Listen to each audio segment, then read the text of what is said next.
네, 안녕하십니까. 주대호입니다. 자, 이번 시간 시스템 분석 및 설계 두 번째 시간이고요. 자, 지난 시간에 공부했던 내용에 이어서 코드의 종류에 대해서 알아보고요. 그리고 입력과 출력 설계에 대해서 공부하는 시간 만들어 보도록 하죠. 자, 우리가 지금 공부하고 있는 과목은 시스템 분석 및 설계라는 과목이고요. 정보처리 산업기사에만 출제되는 과목이라고 볼 수가 있겠습니다.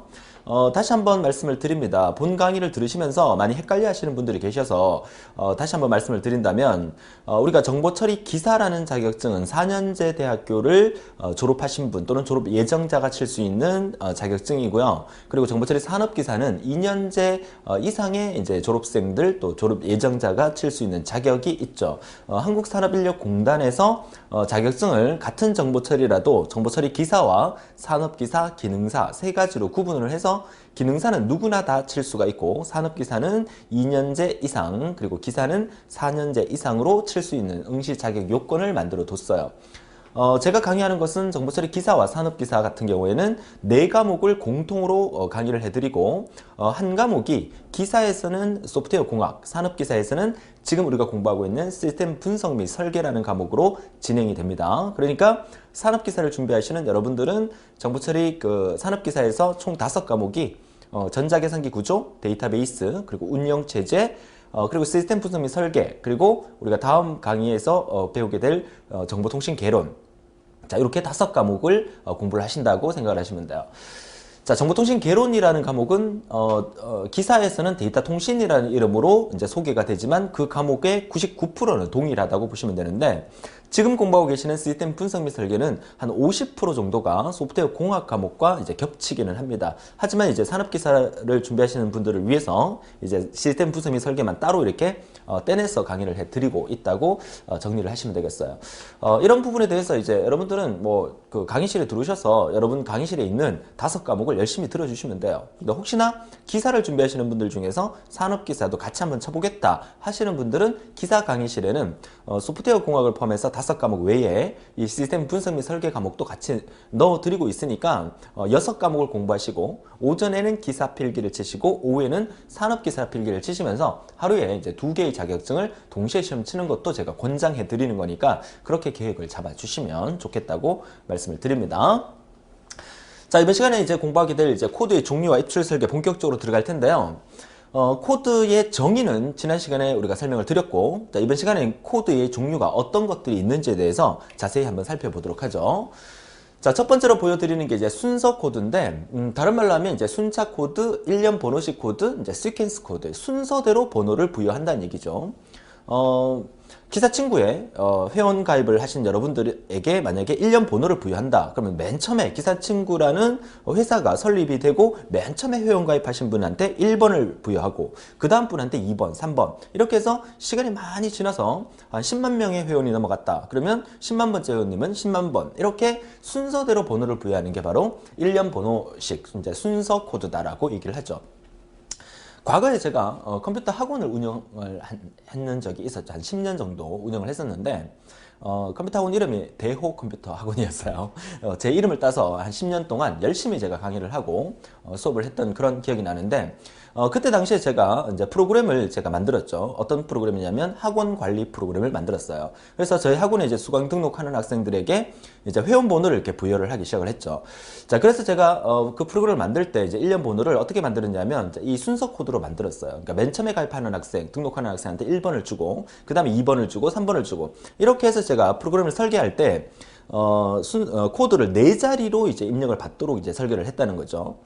그러고 난 다음에 이제 몇 년이 지나고 난 다음에 참 제가 프로그램을 잘못 짰다라는 후회를 하게 된 적이 있었어요. 그 이유가 뭐냐면 1번부터 쭉 이렇게 받다 보니까 나중에는 9999번까지 등록하고 그 다음 학생이 10,000번을 등록해야 되는데 제가 이 프로그램을 설계할 때 이 그 코드를 4자리로만 입력받도록 코드를 만들다 보니까 10,000번째 학생을 이제 코드를 부여할 수가 없게 된 거예요. 그러니까 그 프로그램을 아예 못 쓰게 돼버리는 그런 현상이 벌어졌는데 그래서 이제 주위에 이제 강사 쌤들이 저한테 얘기를 하더라고요. 왜 이 코드를 이렇게 네 자리로만 입력 받을 수 있게끔 만들었습니까? 라고 제가 묻길래 제가 뭐라고 대답했냐면 우리 학원 학생 수가 9,999명이 넘을 줄 몰랐어요. 자, 이렇게 얘기를 했었습니다. 물론 학원 처음 시작할 때 당시에는 진짜로 9,999명, 만 명이 될까 했는데 시간이 지나니까 그죠? 계속 이제 번호가 누적되다 보니까 그 수가 넘어가는 경우가 생기죠. 그거는 제가 맨 처음에 이제 우리가 지금까지 이제 프로그램을 설계하고 개발하는 단계에 대한 순서를 배웠지만 초기에 그 순서의 그 설계를 하는 데 있어서 미래를 제가 제대로 생각을 못했다는 부분이 좀 아쉽다는 거죠. 그래서 우리가 시스템 분석 및 설계라는 이 과목을 배우면서 항상 프로그램을 짜고 설계를 할 때 항상 미래를 내다보고 앞으로 이 일이 어떻게 벌어질 것인지에 대해서 예측할 수 있는 그런 능력이 있어야 그게 시스템 분석가로서의 자질이 되겠죠. 그때 당시에 저는 시스템 분석가로서의 자질이 없었던 것 같아요. 그죠? 이 소프트웨어 공학과 시스템 분석 설계라는 과목을 제대로만 공부했다면 그런 일이 없었을 텐데요. 자, 여담이었고요. 아무튼 우리가 지난 시간에 이제 코드의 중요성과 코드의 필요성에 대해서 공부를 했다면 이번 시간에 이제 코드의 종류를 공부하는 건데 그 첫 번째가 바로 이 순서 코드라는 개념이죠. 항목 수가 적고 장래에 다시 작성한 일이 없는 항목에 적합하고 일정한 배열로 일련 번호를 부여해서 사용하는 코드가 바로 순서 코드고요. 자, 장점, 좋은 점은 항목 수가 적고 변경이 적은 자료에 적합하죠. 그러니까 회원 수가 계속 늘어날 것 같으면 이 코드, 순서 코드 방식을 쓰면 안 된다는 얘기입니다. 단수 명료하고 이해가 쉽다. 고유성이 있으므로 기억이 용이하다. 확장성이 용이하다. 이런 것들이 계속 이제 순서 번호를 만약에 내가 그 자릿수에 상관없이 저는 이제 설계를 잘못한 게 네 자리로만 받겠다라고 설계를 했기 때문에 잘못한 거지만 자리에 상관없이 받는다 그러면 계속해서 이제 추가적으로 뭐 10만 번, 뭐 100만 번 이렇게 넘어갈 수 있으니까 확장성도 용이하다는 장점이지만 단점으로서는 명확한 분류 기준이 없어서 100번 학생과 300번 학생의 차이가 뭐냐? 단지 학원에 등록한 순서의 차이밖에 없는 거잖아요. 그래서 이런 부분들이 조금 단점으로 포함될 수가 있겠고 중간에 어떤 코드를 삽입하는 것은 불가능하죠. 300번 다음에 400번이 이어졌다면 중간에 250번에 새로운 학생을 넣을 수가 없다는 그런 단점이 있다는 거죠. 자, 정리할 수 있겠죠? 뭐 순서 코드 자체가 시험에 많이 나온 적은 아니지만 예를 들어서 이렇게 보시게 되면 이제 1번부터 순서대로 이렇게 진행된다는 거, 과목명 같은 경우에도 과목 코드 번호를 1번부터 순서대로 진행한다는 거, 이렇게 순서대로 진행하는 게 바로 1년 번호식, 다시 말해서 순서 코드다. 이렇게 정리를 하시면 되겠습니다. 자, 그래서 두 번째 한번 보도록 할까요? 자, 두 번째는 블럭 코드라는 건데, 이 블럭 코드는 말 그대로 각 블럭 내에 순서대로 부여하는 방식이다. 예를 바로 볼까요? 자, 예를 바로 보면 코드 번호 1번부터 5번까지는 총무부에 해당이 되고 또 6번부터 10번까지는 격리부에 해당된다. 이렇게 이제 블럭화 시켜서 코드 번호를 부여하는 방식이 바로 블럭 코드예요. 여러분들은 이 블럭 코드랑 헷갈리면 안 되는 게 다음 페이지에서 공부할 그룹 분류식 코드랑 헷갈리시면 안 돼요. 얘는 블럭 단위지 그룹 단위가 아니에요. 아시겠죠? 그거 안 헷갈릴 수 있도록 하고요. 그래서 이 블럭 코드 방식의 단점은 뭐냐면 어떤 회사에 따라서 총무부의 인원이 많을 수도 있고 적을 수도 있어요. 그죠? 근데 어떤 회사는 격리부 인원이 엄청나게 많고 총무부 인원은 적단 말이죠. 그러면 이 6번부터 10번 사이에 격리부는 인원이 많기 때문에 코드가 모자랄 수 있는 현상이 생길 수가 있고 총무부는 코드가 남아돌 수가 있어요. 그렇죠? 그런 부분들이 단점이라고 볼 수 있겠습니다. 자, 각 블럭 내에서 순서대로 번호를 부여하는 방식이고 다른 말로 구분 코드 또는 구분해서 순차로 만들어주는 구분 순차 코드라고도 하고요. 적은 자릿수로 많은 항목의 표시가 가능하지만 단점으로서는 여유 코드는 코드의 낭비의 요인이 되고 있다. 그렇죠? 총무부의 인원수가 적을 경우에 이 코드가 낭비가 된다는 이런 뜻이겠죠? 기계 처리가 어렵다는 말은 컴퓨터에 입력하고 컴퓨터가 작동하는데 조금 쉽지는 않다는 그런 의미로 이해를 하시면 되겠어요. 자, 블록 코드 두 번째였고요.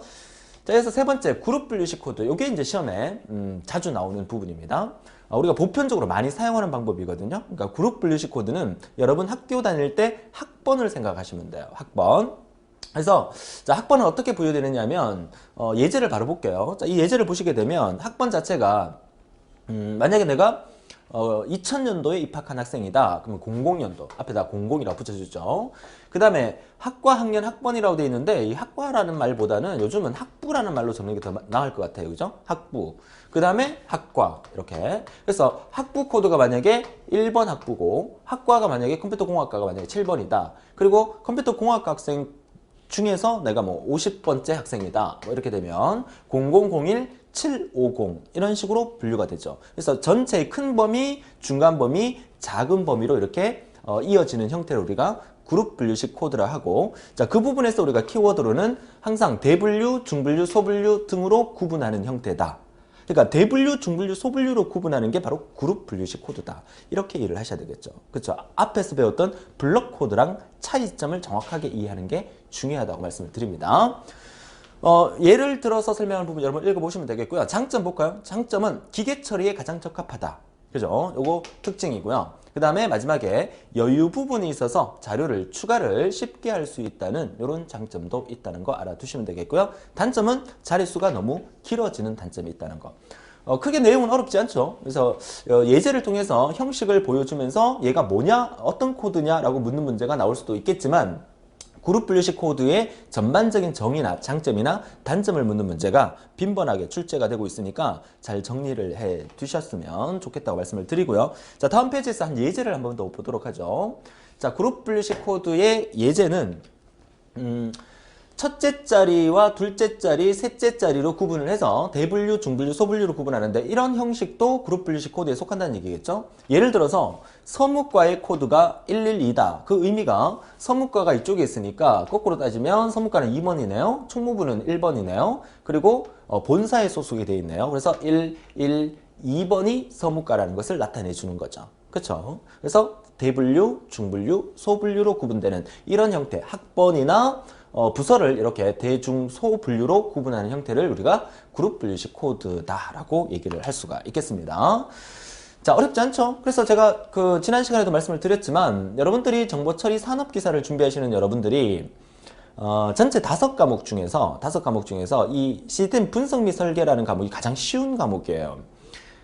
전공자들은 가장 싫어해요. 왜냐하면 외울 게 좀 많아요. 그러니까 시스템 분석 및 설계라는 과목은 암기할 게 많고 따로 이해할 거는 별로 없어요. 근데 비전공자 입장에서는 이 전공적인 그 컴퓨터 공학에 관련된 정보 처리를 공부하면서 정보 처리를 이해한다는 자체가 좀 힘들 수가 있거든요. 그러니까 비전공자인 여러분들은 전자계산기 구조나 데이터베이스나 이런 부분들이 많이 힘들어 할 수 있어요. 또는 데이터 통신, 정보통신 개론도 힘들어 할 수 있어요. 하지만 이 소프트웨어 공학이나 운영체제 과목은 쉬운 과목이라는 얘기죠. 그러니까 여러분들이 전체 100점 만점에 60점 이상이면 합격인데 꽈락이라는 게 있습니다. 그죠? 어느 한 과목당 20문제씩 출제가 되기 때문에 어느 한 과목당 8점까지는 맞아주셔야 돼요. 7점을 맞으면, 그죠? 7문제를 맞추면 나머지가 다 만점이라도 불합격이 되는 그런 상황이 벌어질 수 있으니까 전자계산기 구조나 통신 파트가 어렵다. 그러면 나의 목표는 반 정도만 맞자. 그죠? 20문제 중에서 10개만 맞자. 7개 맞으면 안 되니까 8개에서 10개만 맞자. 그러면 전체 평균이 60점이 나오려 그러면 소프트웨어 공학이나 시스템 분석 및 설계 이 과목이랑 또 운영체제 과목이랑 쉬운 과목에서 적어도 17개, 18개를 맞아 주셔야만 전체 평균이 60점이 된다는 거죠. 그러니까 시스템 분석 및 설계 이 부분을 중점적으로 여러분이 공부를 하셔야 돼요. 전공자들은요, 제 후배들 보면 컴퓨터 공학과를 졸업한 학생들이 정보 처리 시험을 쳐서 떨어지는 학생들을 제가 많이 봤어요. 선생님, 정보 처리를 전공한 학생이, 컴퓨터 공학과 학생이 정보 처리 시험에서 떨어집니까? 떨어집니다. 왜 떨어지는지 아세요? 이 과목 때문에 떨어져요. 안 외우거든요. 그쵸? 나는 전자계산기 구조 완벽하게 안다. 데이터베이스 완벽하게 안다. 시스템 분석 및 설계 완벽하게 안다. 근데 컴퓨터 공학과에서 통신 과목과 이 시스템 분석 및 설계나 소프트웨어 공학 과목은 학생들이 많이 소홀하거든요. 그러다 보니까 이 부분에서 꽈락으로 떨어지는 경우가 많아요. 그러니까 혹시나 제 강의를 듣고 있는 분들 중에서 관련된 전공자인 입장에서는 특히 이 시스템 분석 및 설계라든지 소프트웨어 공학이라든지 데이터 통신이라든지 이 과목에서 좀 더 중점적으로 집중을 해 주셔야 된다고 말씀을 드리고, 비전공자 입장에서는 이 부분이 암기 과목이라고 봤을 때 좀 더 쉽게 적응할 수 있지 않을까 그렇게 생각을 합니다. 자, 말이 딴 데로 샜는데 일단 그룹 분류식 코드 정확하게 우리가 알아두시면 되겠고요. 자, 이어서 이제 10진 코드 보도록 하죠. 자, 10진 코드 하면 딱 키워드는 항상 10진이다. 그러면 도서관이다. 이거 키워드 반드시 기억합니다. 도서관. 자, 이게 키워드가 되겠죠. 자, 펜을 조금 밝은 색깔로 좀 진하게 바꿔서 도서관. 이거. 자, 10진 코드 하면 도서관의 분류 코드다. 여러분들이 아마 국립도서관이나 뭐 시립도서관이나 학교의 중앙도서관이나 이렇게 가보시게 되면 도서관 입구에 딱 붙여놨어요. 그죠? 10진 분류 코드를 딱 만들어서 여러분이 원하는 책들이 각 그 이제 파트별로 어떻게 구분되는지 보통 이제 국문학에 관련된 코드는 100번부터 시작을 하고 철학은 200번, 정보학은 300번 이런 식으로 이제 10진수 단위로 구분해서 보여주는 형태가 바로 10진 분류 코드고 대표적인 게 도서관에 책을 분류할 때 쓰는 방법이다라는 얘기입니다. 자, 읽어볼까요? 코드와 대상 항목을 0에서부터 9까지 10진 분할을 하고 다시 그 각각에 대해서 10진 분할하는 방법으로 필요한 만큼 반복해서 사용하는 방식이에요. 그래서 자축분은 그룹 분류에 따르고 우측 10진수의 원칙에 따라서 세분화하는 코드고요. 도서관에서 도서 정리를 목적으로 한다. 시험에 10진 코드가 나오면 무조건 이 도서관이란 말이 따라 나오게 돼 있어요. 그쵸? 이거 안 나오면 문제가 아니죠. 그쵸? 도서관이라는 거 반드시 기억하시고, 코드 체계가 명확하고요. 자료의 삽입 및 추가가 용이합니다. 그래서 배열이나 집계에 용이하고, 단점으로서는 역시나 자릿수가 길어질 수가 있습니다. 책의 분류가 세분화 계속되게 되면 길어질 수가 있다는 얘기고, 기계 처리가 어렵다는 얘기고요. 10개 이상의 분류일 때는 역시나 효율적이지를 못하다는 얘기. 이런 것들이 단점이니까 단점 잘 봐두시면 되겠어요. 자, 10진 코드의 키워드는 도서관이다. 요거 기억하시면 되겠습니다. 자, 이어서 5번째, 표의 숫자식 코드다. 표의 숫자식 코드다. 표이라는 말은 그러니까 표현을 한다는 뜻이에요. 그렇죠? 그러니까 숫자로 그 제품을 표현해 줄 수 있다는 뜻이에요. 자, 유효 숫자 코드라고도 하고요. 자, 표의 숫자식 코드는 코드와 대상의 대상 항목의 성질, 길이, 넓이, 부피, 지름, 높이 등의 물리적인 수치 그대로를 코드에 적용한다. 예를 바로 볼까요? 예를 바로 보면 어떤 상품이 두께가 120mm, 그리고 폭이 500mm, 길이가 1245mm의 강판이 있어요. 그 강판도 그 철공 회사에서 그렇죠? 강판을 만들었을 경우에 코드를 부여를 하겠죠. 그 코드를 어떻게 한다? 120-500-1245 이렇게 부여한다는 얘기죠. 그러니까 딱 보면 이 상품명에 이 숫자들이 그대로 사용됐기 때문에 상품 코드만 보면 이 제품이 두께나 넓이나 길이가 어느 정도 되는지를 바로 눈으로 쉽게 확인할 수 있도록 코드를 부여하는 방식이죠. 자, 장점은 코드의 대상체의 성질을 그대로 표시하므로 기억하기가 쉽죠. 코드의 추가도 쉬워요. 그죠? 길이에 따라서 달리하면 되니까. 단점은 역시나 자릿수가 길어질 수도 있고 기계 처리에 불편하다. 여러분들이 이렇게 공부하시면서 이거 하나 기억하시면 되겠죠. 기계 처리에 쉬운 코드가 뭐냐? 기계 처리에 불편한 코드가 뭐냐? 이런 것들은 여러분들이 찾아서 정리를 한번 해주시면 도움이 되시겠습니다. 자, 표의 숫자식 코드였고요. 자, 이어서 다음 페이지, 연상 코드. 자, 요거는 지난 시간에 한번 설명을 드렸던 것 같은데요. 그 제품 코드를 딱 보자마자 그 제품이 어떤 제품인지 연상이 되는 거예요. 그죠? 연상. 예를 바로 보도록 하죠. 자, 냉장고 235리터라는 게 있어요. 그죠? 냉장고를 영어로 하면 refrigerator입니까? 그죠? RF-235. 냉장고에 235리터구나. 그죠? 또 다른 거. 그죠? 텔레비전, 흑백 텔레비전. 요즘 흑백 텔레비전은 없겠지만, 그죠? T-17인데, 컬러 텔레비 같은 경우에는 T-25-C에서 뒤에 C를 붙여서 컬러 텔레비라는 걸 붙여주는 거죠. 좀 옛날 예제이긴 하지만, 요즘 같은 경우에는 스마트 TV다. 그러면 뒤에다가 T-25-S 붙이면 25인치 TV의 스마트 TV다. 이런 식으로 이름을 붙일 수가 있겠죠. 그래서 제품 코드를 딱 보면 이 제품이 뭐다? 라는 걸 금방 연상할 수 있는 코드. 이걸 우리가 연상 코드를 합니다. 자, 코드와 대상의 명칭이나 약호를 코드 일부에 그대로 넣어서 대상을 외우기 쉽도록 하는 코드. 기호 코드라고도 하고요. 장점은 코드만 보고도 대상을 쉽게 연상할 수 있고 지명, 물건명, 상호명에 많이 작용을 하죠. 단점은 역시나 자릿수가 길어질 수 있다는 단점이 있다는 거죠. 정리하시면서 이 제품이 어떤 제품인지 여러분들이 아마 이런 프린터나 키보드나 디스켓 이런 것들도 여러분 집에 있는 프린터도 한번 뒤져보세요. 자, 이런 식으로 일련 번호가 붙여져 있는 경우가 아마 대부분일 겁니다. 물론 아닌 경우도 있지만. 자, 요게 이제 연상 코드고 6번째고요. 자, 그러면 종류는 이제 6가지로 마무리해 드리고요. 자, 이어서 7번째는 이 코드를 썼을 경우에 이제 오류가 발생되는 형태를 나타내 줍니다. 이것도 시험에 아주 자주 나옵니다. 우리 산업기사에서 코드의 오류가 자주 나오는데 이 코드의 오류는 다 외워 두셔야 됩니다. 근데 개념적으로 우리가 외워 둘 수 있도록 하세요. 자, 필사 오류 영어로 잘 봐두세요. 지난 시간에 제가 설명드렸죠. 우리 산업기사에서는 답항이 영어로 나오는 경우가 엄청나게 많습니다. 그죠? 한글로 기억하는 것도 중요하지만 반드시 영어로 기억해 주셔야 돼요. 트랜스크립션 에러, 그 다음에 트랜스포지션 에러, 그 다음에 더블 트랜스포지션 에러, 미싱 에러, 에디션 에러, 랜덤 에러. 그쵸? 영어로 봐달라는 거 부탁을 드리고요. 자, 어떤 개념인지 잘 읽어보면 충분히 우리가 이해할 수 있어요. 보세요. 원래 그 코드는 3, 4, 2, 7, 8이에요. 근데 입력하다 보니까 잘못 입력한 거야. 3, 4, 5, 7, 8로 입력한 거죠. 뭐가 잘못됐죠? 2를 5로 잘못 입력한 거죠. 그쵸? 이게 뭐다? 트랜스크립션 에러다. 디지트를, 숫자를 잘못 읽어서 한 글자를 잘못 기록하는 오류를 우리가 필사 오류다. 필기를 잘못했다. 이런 얘기죠. 그래서 트랜스크립션 오류 정확하게 의미를 기억해 주셔야 되겠고요. 그 다음에 트랜스포지션 오류. 포지션이죠. 포지션. 포지션이 뭡니까? 위치죠. 위치. 그죠? 좌우 자리를 바꿨다. 위치가 바뀌었다. 1996을 입력해야 되는데 1969를 입력한 거죠. 요거 두 개의 자릿수가 이렇게 바꿔서 입력이 된 이런 형태가 바로 트랜스포지션 에러입니다. 그렇죠? 781356을 783156으로 바꿨다. 그렇죠? 자릿수가 앞뒤로 바뀐 것을 우리가 트랜스포지션 에러다. 전위 오류다. 이렇게 얘기를 합니다. 자, 더블 오류죠? 이중 오류입니다. 자, 이중 오류는 전위 오류가 두 개 이상 발생한 거예요. 그렇죠? 위에서 그대로 파생된 겁니다. 자, 이렇게 발생된 오류가 두 개 이상 발생된 거예요. 1, 2, 3, 4, 5를 만들어야 되는데 2, 3 자리가 바뀌고 자, 2, 3이 자리가 바뀌었고 그 다음에 4, 5가 5, 4로 자리가 바뀐 거죠. 그러니까 전위 오류가 두 번 발생한 거니까 더블 트랜스포지션 에러다. 이렇게 얘기를 하는 거죠.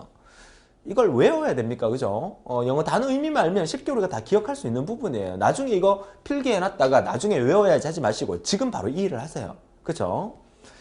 자, 생략 오류는 뭡니까? 미싱 에러를 해서 한 자리를 빼먹은 거죠. 그죠? 1, 2, 3, 4, 5를 넣어야 되는데 2를 빼먹고 1, 3, 4, 5로 넣어버린 거고 자, 추가 오류는 입력 시 한 자리를 더 추가해서 기록하는 오류다 해서 1, 2, 3, 4, 5를 넣어야 되는데 1, 2, 3 중간에 공을 하나 더 넣어버린 오류가 되겠죠?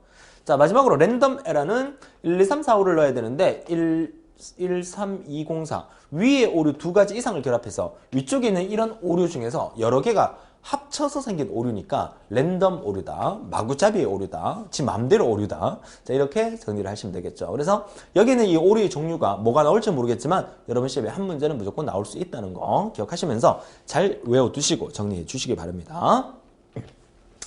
자, 이렇게 해서 우리가 오류의 그 코드에 대한 얘기를 다 보내드렸고요. 자, 코드 관련된 문제, 기출문제, 체크 문제를 통해서 한번 훈련을 한번 해보시고 이제 본격적으로 이제 설계 단계로 입출력 설계 단계로 한번 넘어가 보도록 하죠. 자, 입출력 설계에서 이번 시간에 이제 입력 설계와 출력 설계에 대해서 우리가 공부를 하고 이제 다음 시간 제 3강을 통해서 우리가 파일 설계에 대해서도 공부를 하게 될 겁니다. 자, 설계 부분에 입력 설계는 어떻게 하는 게 좋으냐? 자, 우선 우리가 시스템 분석 및 설계라는 이 과목을 공부하면서 도대체 이 입력 설계를 어떻게 해야 되느냐? 우리가 나중에 이 과목을 다 공부하고 난 다음에 자격증을 따고 난 다음에 실무에 투입돼서 일할 사람은 거의 대부분 없을 겁니다. 근데 그 필기 공부를 하면서요. 필기 공부를 하면서 이 과목이 너무 재밌어. 우리 정보처리 5과목이 너무 재밌어. 나는 이거 따고 난 다음에 직업을 이쪽으로 나가야지 하는 사람은 아무도 없어요. 근데 제가 많이 본 거는요. 필기를 여러분들 합격하시고 실기를 공부하시다 보면 알고리즘이라는 과목을 공부하게 돼요. 그 알고리즘이라는 과목이 그 어플리케이션 개발 및 설계라는 과목인데 순서도를 만들어 놓고 프로그램이 어떻게 흘러가는지에 대한 개념을 공부하는 거거든요. 그 부분을 공부하다가 너무 재밌는 거야. 제가 이렇게 얘기하니까 좀 웃긴데 어려워요. 사실은 조금 어려운 게 있어요. 근데 수업을 이렇게 하다 보니까 나한테 딱 맞는 거야. 그래서 직업을 바꾸는 사람 제가 많이 봤었어요. 전공자가 아닌데도 불구하고 정보 처리를 공부하다가 이 과목이 너무 재밌어서 직업 자체를 바꾸는 그런 분들을 제가 되게 많이 봤거든요. 저는 뿌듯합니다. 그쵸? 제가 강의를 재미없게 했다면, 그죠? 또 제 자랑하는 거 같나? 재미없게 했다면 여러분들이 아마 좀 식상했을 텐데, 따고 말았을 텐데, 수업을 계속 듣다 보고 내가 직접 해보다 보니까 너무너무 재밌어서 이쪽으로 이제 전향을 하시는 분들이 계시다면 저는 대환영이에요. 그쵸? 그래야 우리나라의 IT 쪽의 발전이 더 일어날 거고요. 여러분처럼 비전공자들은 통찰력이 저는 있다고 항상 보거든요. 저는 부러워요. 인문학 쪽으로 공부하신 분들을 되게 부러워하는데 미래를 내다볼 수 있는 통찰력과 우리 이 IT 기술을 병합한다면 그 시너지라는 것은 엄청나게 발휘할 수 있다는 그런 얘기거든요. 나중에 우리 자세한 얘기 또 해봅시다. 자, 아무튼 입력 설계에 대한 개념은요. 입력 데이터를 어떤 매체를 이용하여 어떤 형태로 입력할 것인가에 대해서 설계하는 거고, 그 입력 설계의 정의는 입력의 효율성을 높이고 입력 오류를 최소화하는 방향이 중요하다. 입력이 올바라야 돼요. 이거 먼저 얘기해 볼까요? 우리 다음 페이지에 보면 이거 그죠? 기고. 이거 우리 많이 들어보셨죠? 여러분 시험에도 자주 나오는 건데 이거는 전자계산기 구조 과목에서도 한 번씩 나와요. 기고의 원리라 해서 garbage in, garbage out이라는 의미예요. garbage가 뭡니까? 수화물, 쓰레기라는 뜻이죠. 그러니까 쓰레기를 넣으면 쓰레기가 나온다는 뜻이야. 쓰레기를 넣으면 쓰레기가 나온다는 말은 다른 말로 바꾸면 깨끗한 걸 넣으면 깨끗한 게 나오고, 그쵸? 더러운 걸 넣으면 더러운 게 나오고, 올바른 데이터를 넣으면 올바른 결과가 나오고, 잘못된 데이터를 넣으면 잘못된 결과가 나온다는 거야. 우리는 지금 입력과 출력 설계에 대해서 공부하고 있잖아. 그러니까 입력 단계에서 올바른 데이터를 입력하게 되면 출력도 올바른 결과가 나올 수밖에 없다는 거예요. 이게 바로 컴퓨터의 원리야. 컴퓨터의 원리는 기고의 원리를 갖고 있다는 거죠. 이거 잘 기억해 주세요. 그러니까 우리가 지금 공부하고 있는 이 입력 설계, 입출력 설계에서 입력 설계라는 부분은 올바른 결과를 추출하기 위해서 입력 설계를 얼마나 똑바로 하느냐. 그죠? 그게 핵심 키 포인트가 되겠죠. 우리 시험에 나오는 얘기를 좀 해볼까요? 자, 우리 시험에 나오는 얘기는 이 입력 설계의 순서를 무조건 외워두셔야 됩니다. 시험에 아주 빈번하게 자주 출제가 돼요. 자, 입력 설계의 첫 번째, 발생. 그 다음에 입력 정보의 수집. 그 다음에 입력 정보의 매체화. 그 다음에 입력 정보의 투입. 그 다음에 입력 정보의 내용 관련 설계. 그래서 저는 항상 첫 번째 글자 따서 잘 외우잖아요. 그죠? 발수, 매, 투, 내. 외우세요. 시험에 이 순서 묻는 문제가 상당히 잘 나와요. 적습니다. 발, 수, 매, 투, 내. 우리는 시험 문제를 맞추는 게 더 중요하잖아요. 그죠? 저는 개념 이해를 하라고 늘 말씀을 드리지만 일단은 시험 문제를 맞춰서 합격하는 게 중요한 거예요. 제가 아무리 수업을 열심히 해서 여러분들이 수업을 재밌게 들었다 하더라도 결과가 안 좋으면요. 저는 수업 못한 거예요. 그쵸? 제가 아무리 수업을 농땡이 치면서 그쵸? 하더라도 여러분이 합격만 많이 하면 저는 수업을 되게 잘한 거예요. 그쵸? 예전에 그런 경우도 있었어요. 어떤 교수님이 이제 한 200여 명을 앉혀놓고 그러니까 수업을 막 진행을 하고 있었어요. 근데 저 뒤에 학생이 한 명이 꾸벅꾸벅 조는 거예요. 그쵸? 그러면 보통 우리 중고등학교 다닐 때 생각해 보세요. 뒤에 꾸벅꾸벅 졸아요. 그쵸? 그러면 선생님이 막 분필 막 집어 던지고, 그죠? 분필 집어 던지고 빨리 안 일어나! 이렇게 얘기를 하잖아요. 근데 그 교수님은요, 어떻게 얘기했냐면, 저 뒤에 학생한테, 저기 옆에 학생 좀 깨워주세요 하면서 쓰게 만들었어요. 쓰게 만들어서 그 학생에게 교수님이 뭐라고 얘기했냐면, 죄송합니다. 제가 수업을 얼마나 지루하게 했기 때문에 그렇게 졸고 계십니까? 앞으로 저는 더 연구를 해서 절대 제 수업 시간에 졸지 않도록 수업을 준비해서 오시겠습니다. 수업을 딱 마치고 나가셨대요. 그쵸? 정말 대단한 교수님이죠. 그쵸? 그러니까 학생들은 합격을 해야 돼요. 그쵸? 여러분은 합격할 권리가 있어요. 그쵸? 저는 여러분들에게 합격시켜 드려야 될 의무가 있는 사람이에요. 그쵸? 어떻게 하면 합격시킬 수 있을까라는 그런 노력과 연구를 통해서 여러분한테 보내드리는 거야. 그래서 제가 늘 하는 말이 있잖아요. 수업만 제발 열심히 들어달라. 그쵸? 제가 아무리 열심히 강의를 해도 수업을 안 들으면 어쩔 수가 없는 거예요. 그죠? 그러니까 수업만 열심히 듣고 개념 이해하고 재밌게 진행했다면 여러분 무조건 합격할 수 있는 거니까 그렇게 여러분이 믿고 수업만 열심히 들어달라는 거 제발 부탁을 드립니다. 그죠? 강력히 추천을 합니다. 자, 그래서 제가 정리를 했죠. 발수, 매투네. 의미를 따서 외우면 좋겠지만, 그쵸? 나름대로 의미를 생각을 해보세요. 지난번에 제가, 소프트웨어 공학에서는 우리 시스템 분석및 설계에서 뒤에 나옵니다. 아주 중요한 부분을 쉽게 외울 수 있는 거. 그래서 이거 첫 번째 글자 따서 발수, 매투네라고 외워주시고요. 좀 더 쉽게 외울 수 있는 다른 방법이 있으면, 게시판을 통해서 선생님 이 부분은 이렇게 외우면 좋을 것 같아요. 라고 글을 올려주시면 저도 참고를 해서 다음 강의 때는 그렇게 외우라고 말씀을 드릴 수도 있겠습니다. 같이 이제 이런 부분을 의논을 하는 거죠. 자, 좋습니다. 자, 입력 설계 순서 묻는 문제 상당히 많이 나오니까 발수, 매투네로 반드시 외워두시고 그 첫 번째가 이제 발생에 관련된 얘기인데요. 입력 정보의 발생에 관련된 설계 첫 번째 단계를 의미하는 거죠. 발생, 입력 매체가 발생했다. 그래서 생겼다. 입력 설계 시 가장 먼저 설계하는 항목으로서 현장에서 발생된 입력 정보를 언제, 어디서, 누가, 무슨 용도로 사용하는가를 항목별로 결정하는 단계를 우리가 발생 단계다라고 얘기를 합니다. 첫 번째 외워두시고요. 자, 두 번째 단계는 뭡니까? 수집이죠. 발수 매투 내의 수집. 수집은 시스템 분석가, 시스템 어널리스트는 현장에서 발생한 입력 자료를 수집, 운반에 관한 사항을 결정하는 단계다. 현장에서 발생된 것을, 그죠? 발생된 것을 뭐 한다? 수집하는 거다. 수집. 그죠? 수집. 발수 매투 내의 수집. 수집하는 설계 단계가 두 번째고요. 세 번째는 매체화한다. 이 매체화한다는 의미, 그쵸? 이거 잘 알아두셔야 됩니다. 매체화. 현장에서 수집된 정보를, 그쵸? 컴퓨터에 입력하는 매체 방법을 구체적으로 결정하는 방법이다. 뭐 한 예를 들게 되면 현장에서 발생되는 여러 가지 데이터나 어떤 자료들이 있을 거 아니에요? 그걸 뭐 디스크에 저장할 거냐, 그쵸? CD로 구워 놓을 거냐, 아니면 뭐 MP3에 담아 놓을 거냐, 그렇죠. USB에 담아 놓을 거냐, 이런 부분들을 결정하는 부분이라고 보시면 되겠죠. 그래서 입력 정보 형태가 어떤 형태냐, 또 투입 매체와 입력 장치 선택이 또 어떻게 선택을 해야 될 거냐, 입력 정보의 매체와 기기는 뭘로 결정할 거냐, 그렇죠. 매체화 시킨다는 거죠. 눈에 보이지 않는 어떤 형태를 물리적인 어떤 장치에다가 담아두는 과정이다. 이렇게 생각하시면 되겠죠. 발수 매투 내의 발수 매까지 봤습니다. 자, 이어서 투내 보더라, 투내. 자, 투입에 관한 설계는 상세 설계에서 수행하는 활동으로 매체화된 내용을 컴퓨터 시스템에서 입력시키기 위해서 입력 매체의 모양과 서식을 확정하는 단계다.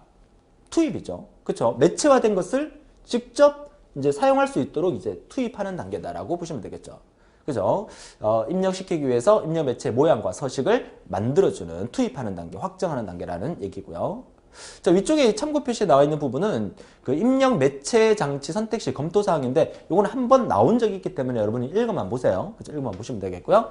자, 발수 매투 내의 마지막 내용에 관한 설계입니다. 자, 내용에 관한 설계는, 자, 입력의 목적, 입력 방식, 입력 장치, 그리고 입력 매체의 종류가 모두 결정되었기 때문에, 그죠? 발수 매투까지 진행이 됐기 때문에 입력 정보의 내용을 이제 구체적으로 이제 설계하는 그런 단계가 되겠죠. 내용을 설계하는 겁니다. 자, 구체적으로 이제 입력 장치, 입력에 대한 관련된 내용이 어떻게 되어 있는가를 다 파악을 했으니까 그 내용을 최종적으로 설계하는 단계가 입력 정보의 내용에 관한 설계 단계다. 우리는 지금 입력 설계 단계에 대해서 발수 매투 내를 우리가 구체적으로 지금 보고 있는 거예요. 근데 실제 시험 문제에서는 발수 매투 내에 순서를 묻는 문제가 가장 많이 나왔기 때문에 순서 위주로는 반드시 외워두셔야 됩니다. 그 중에서 이제 구체적으로 나왔던 부분은 여러분 책에 보시면 아시겠지만 발생에 관한 설계 부분을 이제 구체적으로 많이 물었고, 나머지는 한 번 정도 나올까 말까 한 정도였어요. 그러니까 가장 많이 나왔던 것은 순서 묻는 거니까 순서는 반드시 외워두시면 돼요. 그러면 이제 넘어가서 기고의 얘기는 아까 설명을 드렸고요. 쓰레기를 넣으면 쓰레기가 나온 거니까 이 기고 자체가 시험에 단독으로 나온 적이 있으니까 잘 정리해 두시고, 그러면 이어서 이제 입력 방식은 또 어떤 것들이 있는가 이제 표를 통해서 설명을 해 주고 있는데, 말 자체가 좀 어렵게 보이긴 하지만 말 속에 다 의미가 있기 때문에 이 내용도 역시나 외우려고 덤벼들지 마시고요. 가만히 읽어보면서 그 의미를 파악해 주시면 도움이 되겠다는 얘기입니다. 그 중에서 이제 집중 매체화 시스템이라고 해서 집중 입력 방식 시스템이라고도 하죠. 집중이라니, 집중. 뭘 집중하느냐? 발생한 데이터를 전표상에 기록하고 일정 시간 단위로 일괄 수집해서 입력 매체에 수록하는 방식이다. 집중 매체화 시스템의 키워드는 일괄 수집이다. 일괄 처리다. 이 개념이죠. 자, 요거 동그라미 쳐서 잘 기억을 합니다. 자, 일정 시간 단위로 일괄 수집하는 거. 그죠? 뭐가? 집중 매체화 시스템의 가장 중요한 키워드가 일괄 처리다. 선생님, 일괄 처리가 뭡니까? 일괄 처리? 그 설명이 나와 있죠. 일괄 처리가 뭡니까? 일정 시간 동안 수집된 변동 자료를 컴퓨터에 입력 자료로 만들었다가 필요한 시점에서 이 자료를 입력하여 실행한 후에 그 결과를 출력시킨다. 말은 어렵지만 일정 기간 동안 자료를 계속 모았다가 나중에 한꺼번에 처리하는 게 일괄 처리예요. 영어로 하면 배치 프로세싱이라고 하는 거거든요. 한 예를 들게 되면 뭐 지로 요금 같은 거, 전기 요금 같은 거. 전기 요금 같은 경우에 실시간 처리합니까? 내가 불을 한번 킬 때마다 10원 주고 그죠? 냉장고 한번 문 열 때마다 전기요금 나가니까 또 10원 주고, 에어컨 한번 킬 때마다 뭐 돈 주고, 이게 아니잖아요. 한 달 동안 그 사람이 사용했던 양을 전기공사에서 쭉 모아두었다가 한꺼번에 전기 청구를 하게 되는 거죠. 그죠? 그게 바로 일괄 처리다라는 얘기죠. 은행의 업무 같은 경우는 보통 일괄 처리의 반대는 실시간 처리, 리얼타임 프로세싱이라고 하거든요. 그러니까 실시간 처리 같은 경우는 은행 업무인데 어떤 은행에서 일괄 처리를 하겠다. 은행에서 일괄 처리를 한다? 내 어카운트에 돈을 예금을 시켜놨다가 돈 찾으러 은행에 갔었어요. 가니까 은행에서 하는 말이 고객님 저희 은행은 일괄 처리로 하고 있기 때문에 돈을 출금하시려는 분들을 모두 모아서 매월 말일날 얼마씩 드립니다. 이렇게 얘기하면 그 은행 문 닫아야 되겠죠. 그래서 상황에 따라서 일괄 처리를 하는 시스템이 필요한 업체도 있고 또 일괄 처리가 진행돼야 되는 업체도 있다는 얘기예요. 지금 우리가 공부하고 있는 이 집중 매체화 시스템은 일괄 처리로 입력을 해 나간다는 의미가 되겠어요. 현장 정보를 기록한 원시 전표를 전산부서에서 일정한 주기로 계속 모읍니다. 그렇죠? 모아서 나중에 일괄적으로 입력 매체를 작성하는 방식이다. 그게 뭐다? 집중 매체화 방식이다. 그죠? 이걸 정확하게 외워두시기 바라요. 일괄적이다, 일괄 처리다면 집중 매체화 시스템이다. 시험에 가장 많이 나왔죠? 그죠? 가장 많이 나왔었습니다.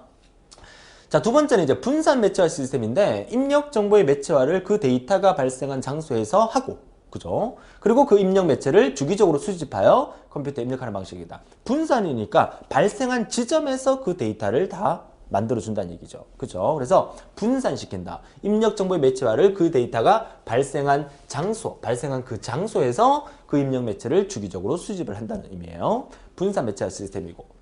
자, 턴어라운드 시스템이라는 것은 되돌아간다는 의미예요. 그죠? 그러니까 출력 시스템과 입력 시스템이 일치된 것으로 일단 출력된 정보가 이용자의 손을 거쳐서 다시 입력되는 거다.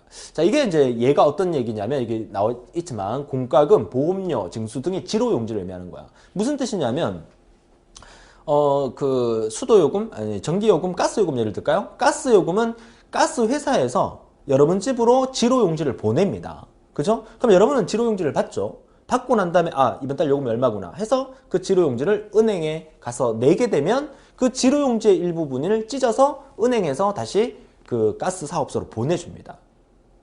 자, 무슨 뜻 이해됩니까? 자, 지로용지가 이만큼 있어요. 그러니까 요즘은 전부 다 자동이체하기 때문에 그 개념을 잘 모르시는 분들이 많은데 지로용지가 이렇게 길게 이렇게 나와 있잖아요. 나와 있으면 이렇게 한 3칸으로 구분되어 있을 거예요. 그래서 여기 뭐 요금 뭐 내역, 그죠? 내역 이렇게 돼 있고 요거는 은행용, 요거는 고객용 영수증 이렇게 돼 있잖아요. 그러면은 가스 업체에서는 이거 전체를 여러분 집으로 보내죠. 그럼 여러분 이걸 받죠. 받고 난 다음에 은행에 갖다 내게 되면 은행에서는 여기를 딱 잘라서 이건 누구한테 줍니까? 여러분한테 주잖아요.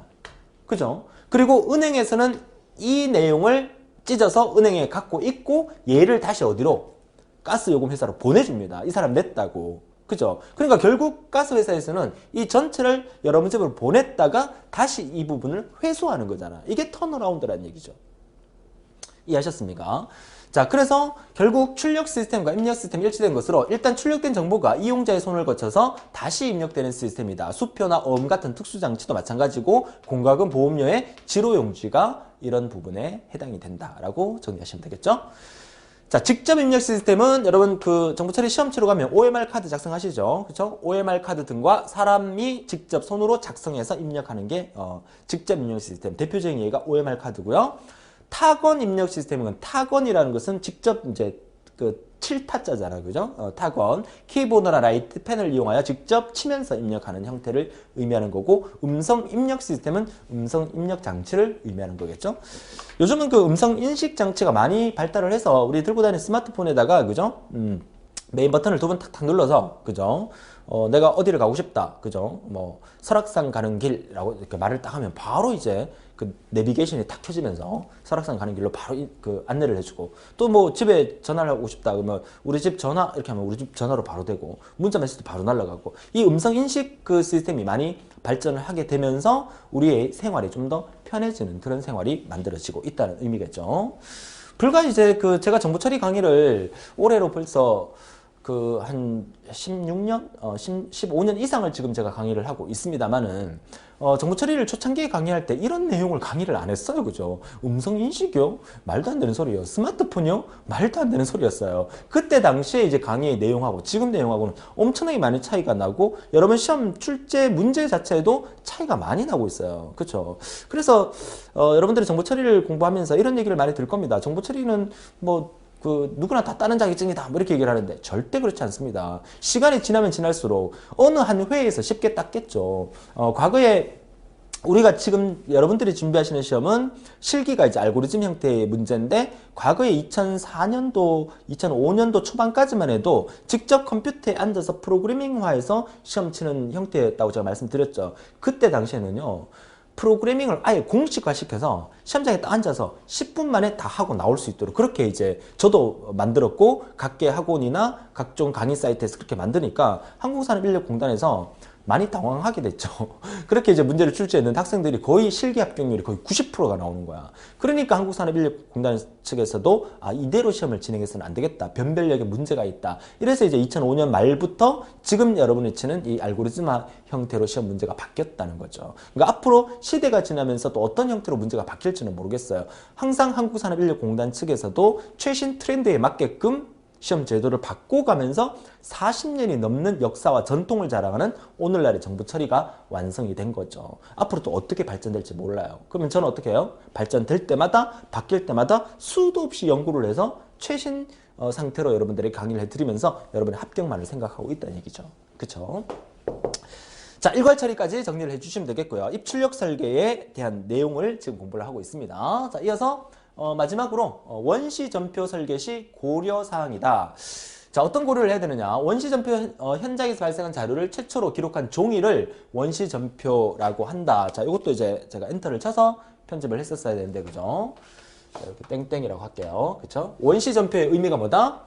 현장에서 발생한 자료를 최초로 기록한 종이를 원시 전표라고 한다. 그죠? 무슨 뜻인지 아시겠죠? 자, 원시 전표의 설계 시 고려사항은 첫 번째 이제 기입의 측면 부분이 시험에 가장 많이 나왔기 때문에 제가 색깔편을 칠해 놓은 거고, 나머지 취급 및 관리의 측면, 입력의 측면, 이 부분은 여러분이 그냥 한 번만 가볍게 읽어만 주세요. 시험에는 이제 원시전표 설계 시 고려사항에 기입할 때, 그죠? 기입할 때 부분이 시험에 가장 많이 나오죠. 그 첫 번째 특징은 뭡니까? 빠르고 정확하고 쉽게 기입할 수 있어야 된다. 그 얘기고요. 자, 기입 항목은 가능한 적게 하고 간단하게 적을 수 있어야 되겠고요. 일정한 순서대로 쓸 수 있어야 되겠고, 혼란을 초래할 우려가 있는 것은 기입 요령을 반드시 어떻게 기입해야 되는가라고 반드시 명시를 해야 되죠. 자, 이렇게 하니까 가슴에 와닿지가 않죠. 여러분들이 만약에 인터넷에서 그쵸? 어떤 사이트에 회원가입을 한다고 쳐요. 아니면 여러분들이 어떤 사이트에서 뭐 블로그를 하나 만들려고 한다고 쳐요. 그러면 이거 어떻게 만들어야 되지? 뭐부터 눌러야 되지? 잘 모르잖아요. 그럼 항상 안내 멘트가 나오죠. 그죠? 따라 한번 해보세요 하면서 그런 것들을 명시해주면 우리가 쉽게 그 회원가입도 하고 블로그도 쉽게 만들 수가 있는 그런 형태가 되겠죠. 자, 전표 번호나 발행 주문과 같은 고정 항목은 미리 인쇄하거나 선택할 수 있게 해준다. 그죠? 선택할 수 있게 해줌으로써 좀 더 편리하게 고객들이 쓸 수 있게 만들어주는 거죠. 그 블로그 같은 경우나 또 우리가 네이버에서 이제 만들어놓는 뭐 네이버 포스트라든지 여러분들은 여러분들이만 알고 있는 여러 가지 어떤 정보를 남들과 나누고 싶어해요. 그게 우리나라 사람들의 특징이에요. 그렇죠? 저도 이제 제 개인 블로그를 만들어서 제가 여러분들에게 나눠 드릴 수 있는 것은 정보 처리에 관련된 어떤 여러 가지 정보라든지 IT 그 동향이라든지 이런 것들을 제가 늘 관심 있게 지켜보고 있으니까 이거 괜찮다 이런 부분들을 늘 이제 알려드리려고 블로그 활동이나 이런 것들을 하려고 많이 노력을 하고 있습니다. 근데 사실 시간적인 부분이나 너무 바쁘고 또 그런 것들을 한번 일리적으로 만들려면 좀 부지런해야 되고 이런 부분이 좀 없지 않아 있지 않습니까? 근데 여러분들도 만약에 개인 블로그나 이런 걸 만들려고 한다 그러면 그런 어떤 기입한다는 측면이잖아요. 그 기입할 때 어떻게 하면 좀 더 정확하게 할 수 있을까? 내가 이 부분을 제대로 사용을 못하는데 제대로 사용할 수 있는 방법이 뭐가 있을까? 그런 것들을 여러분들이 설계할 때 고객의 입장에서 편리하게 사용할 수 있도록 할 수 있는 방법이 어떤 것들이 있을까? 그런 것들을 생각해서 만든다라고 개념을 잡으면 여기에 관련된 문제가 나온다 하더라도 여러분은 쉽게 해결할 수 있다는 거죠. 항상 개념 위주로 외워야 될 부분은 외우지만 지금 내가 뭘 하고 있는가를 생각한다면 좀 더 쉽게 접할 수 있다는 거 항상 말씀을 드리는 거죠. 그렇죠? 자, 원시 전표에 대한 얘기였고요. 기입의 측면이 시험에 가장 많이 나왔으니까 개념적으로 한번 읽어서 정리해 두시고요. 나머지는 그냥 한번 눈도장만 찍어 두셔도 되겠습니다. 자, 여기까지 입력 설계였고요. 이어서 출력 설계 보도록 하죠. 자, 출력 설계. 자, 출력 설계에 대한 개념은 컴퓨터가 처리한 결과를 또 어떤 매체를 이용하여 어떠한 형식으로 출력할 것인가를 설계하는 단계다. 출력 자료는 사용자의 노력을 최소화하고 그렇죠? 사용자 노력을 최소화하고 신속 정확한 판단을 지원하고 사용자가 실수를 피할 수 있도록 일관성을 유지해야 된다. 그렇죠? 그러니까 출력 단계에서도 마찬가지죠. 항상 우리는 지금 뭘 하고 있습니까? 시스템 분석 및 설계를 공부하고 있잖아요. 시스템 분석 및 설계라는 것은 우리가 여러분들이 이 내용을 보면서요. 여러분들이 사용자 입장에서 이 내용을 보지 말고요. 여러분들은 정보처리 산업기사를 따게 되면 정보처리 산업기사라는 전문가가 되시는 거예요. 그러니까 전문가의 입장에서 들여다봐야 돼. 그러니까 전문가의 입장에서 들여봤을 때 여러분이 전문가로서 출력 설계를 할 때 사용자의 편의상으로서 어떤 식으로 설계하면 사용자가 편리하게 사용할 수 있을까? 그죠? 그 개념으로 본다 그러면 사용자의 노력을 최소화시켜줘야 돼. 그죠? 신속 정확한 판단을 지원하며 사용자가 실수를 피할 수 있도록 일관성 있게끔 출력 단계를 설계해줘야 된다. 이 개념을 생각하는 거죠. 그죠? 여러분들은 정보처리 산업기사님입니다. 전문가가 되실 분들이에요. 자격증을 딴다는 것은 그쵸? 그 입장에서 바라보면 쉬워집니다. 자, 출력 설계 순서 이것도 외워야 되죠. 우리 입력 그 설계 순서 벌써 다 외웠습니까? 어떻게 외웠습니까? 발수, 매투네. 벌써 다 외웠잖아요. 그쵸? 그러니까 수업만 열심히 들으면 된다니까. 발수, 매투네. 그죠? 그럼 출력은요? 역시 자, 동그라미 쳐봅시다. 발수, 매투네에 이어서 얘는 출력 정보의 내용에 관련된 설계. 그 다음에 출력 정보의 매체와에 관련된 설계. 그 다음에 출력 정보의 분배에 관련된 설계. 그 다음에 출력 정보의 이용에 관련된 설계. 요 순서. 내매분이. 내매분이? 내매분이. 이렇게 외워요. 발수, 매투네, 내매분이. 발수, 매투네, 내매분이. 외웠습니까? 그쵸? 자, 반드시 순서 묻는 문제가 가장 많이 나오고 있어요. 여러분들 교재 봐도 이 그림 위에 그죠? 상당히 많이 출제됐다는 거 보이시죠? 항상 순서를 물었어요. 순서는 어떻게 묻는다 그랬어요? 얘가 만약에 이렇게 적어놓고 얘가 기억, 니은, 디귿, 리을 이렇게 막 뒤섞어 놓고 그죠? 올바른 순서대로 나열한 것은 그래서 답은 기니디리, 기억, 니은, 디귿, 리을 이게 답이라는 거죠. 순서 반드시 외워두셔야 합니다. 내매분이. 자, 그러면 그 첫 번째 내용에 관련된 이 내용에 관한 설계는 뭘 의미하느냐? 출력 정보의 목적을 달성하기 위해서 어떠한 내용을 출력할 것인가? 말 속에 의미가 있으니까 역시나 찾는 데 큰 어려움은 없을 거예요.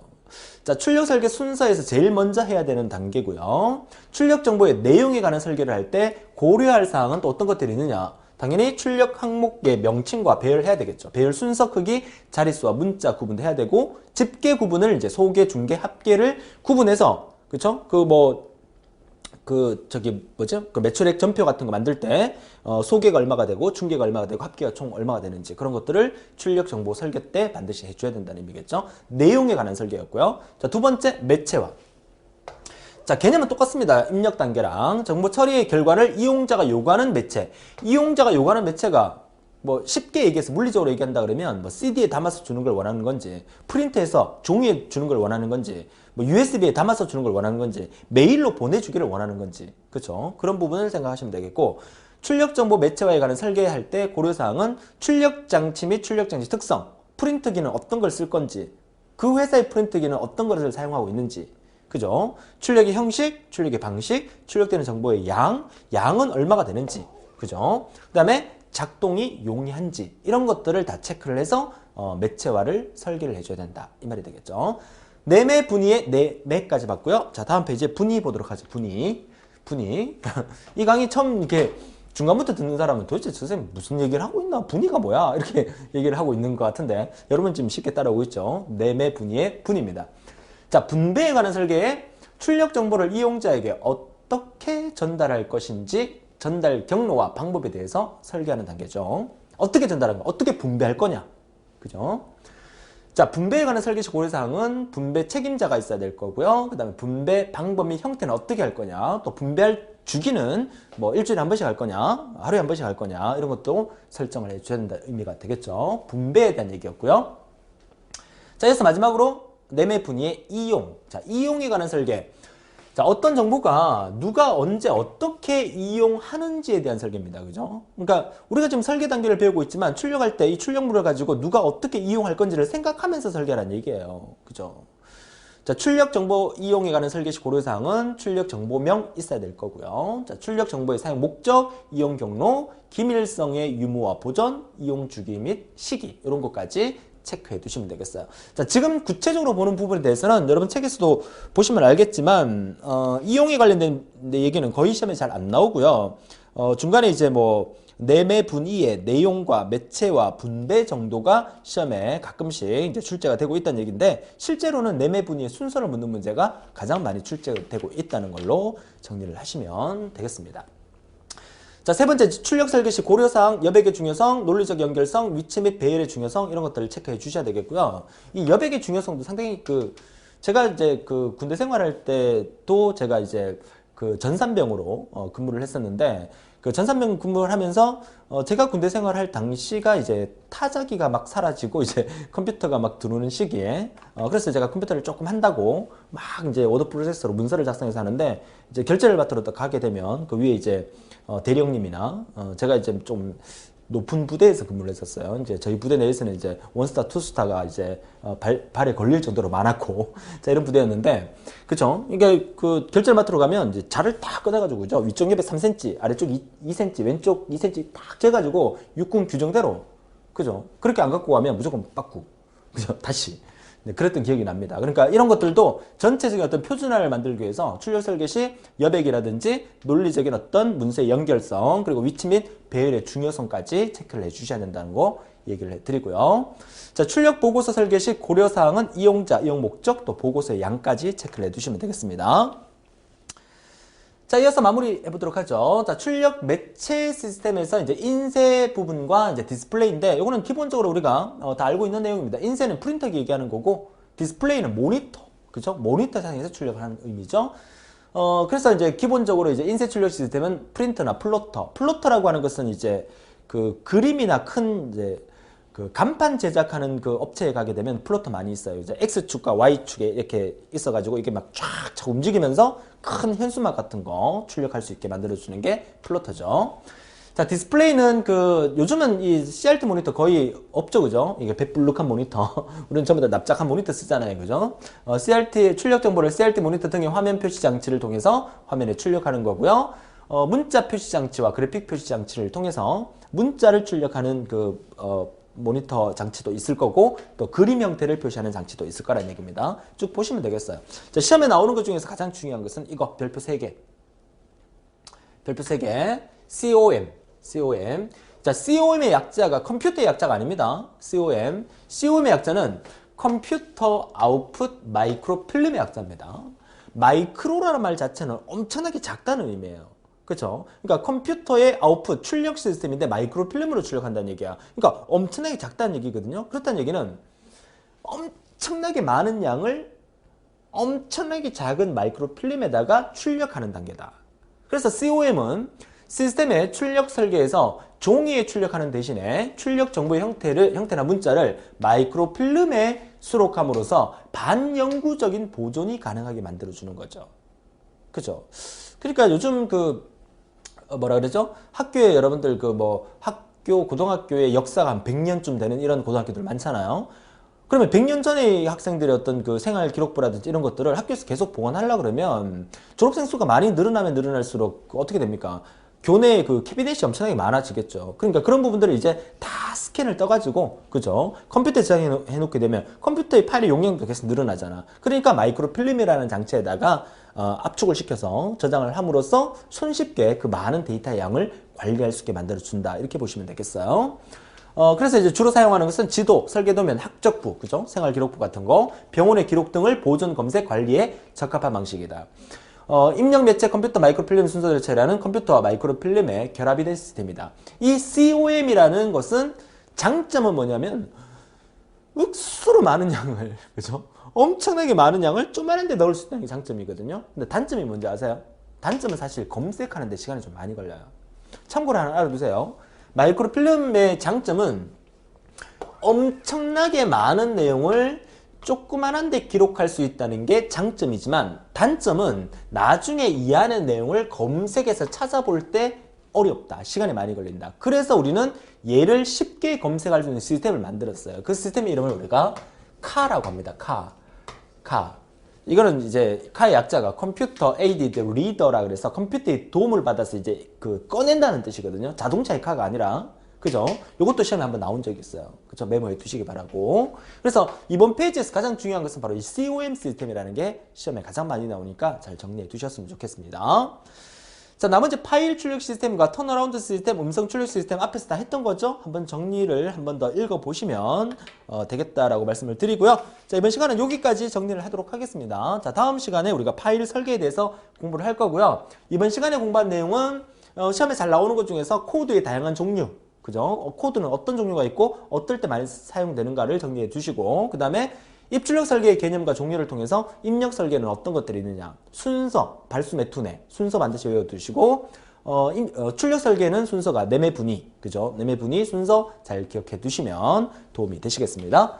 자, 다음 시간에는 우리 그 시스템 분석 및 설계 과목 세 번째 시간으로서 설계 단계의 이제 파일 설계와 또 프로세스 설계, 프로그램 설계까지 최대한 진행을 한번 해보도록 하겠습니다. 자, 어땠습니까? 오늘도 재밌었습니까? 그쵸? 항상 영화를 보듯이, 드라마를 보듯이 2강이 끝났으면 3강이 막 궁금해지는 그런 강의로 만들도록 최선을 다할 거고요. 여러분들도 다음 강의 빨리 듣고 싶어서 빨리 정리하고 다음 강의 들을 수 있는 그런 여러분이 되셨으면 하고요. 즐거운 하루 보내시고 다음 시간에 더 활기찬 모습으로 뵙겠습니다. 수고하셨습니다.